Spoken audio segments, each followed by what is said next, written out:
কালু চাচাকে তার বক্তব্য দেওয়ার জন্য বিশেষভাবে অনুরোধ জানাচ্ছি। আসসালামু আলাইকুম।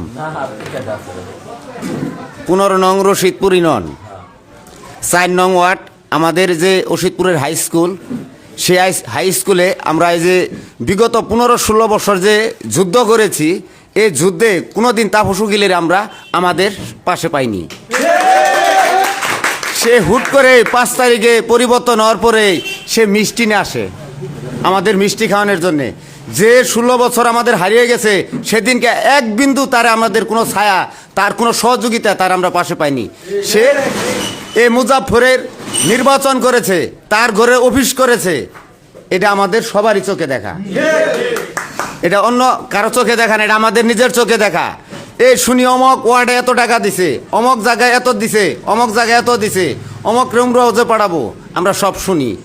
কিন্তু আজ যে সভাপতির প্রার্থী সে হিসাবে কাজ করতেছে, সে কাল শুনলাম পিকনিকে গেছে, এর মাঝে আমাদের কিছু বিএনপির নেতাকর্মীরাও গেছে।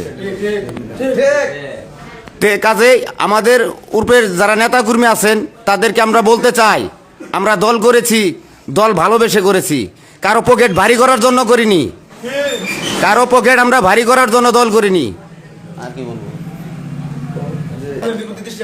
থানার প্রতি দৃষ্টি আকর্ষণ করে বলছি, থানার যে সভাপতি, সেক্রেটারি, সাধারণ সম্পাদক আছে তাদের প্রতি বলছি, আমাদের লিডার মামুন ভাইয়ের প্রতি বলছি, আমাদের যে আমরা 6 নম্বর ওয়ার্ডে বসবাস করি কিংবা আমাদের চৌরাস্তার দিকে যে আমরা থাকি, এই রশিদপুর উচ্চ বিদ্যালয়ে যদি তাপসের মতো লোক সভাপতি হয়, তাহলে আমাদের এই বিএনপির ভিতরে আমাদের ফাটল ধরবে।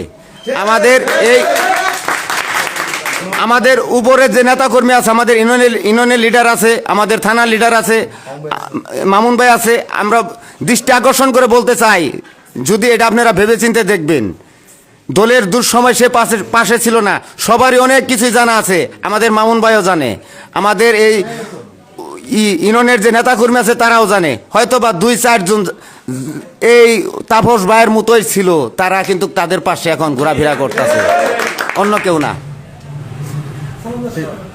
এ বলে আমার বক্তব্য শেষ করছি। আসসালাম।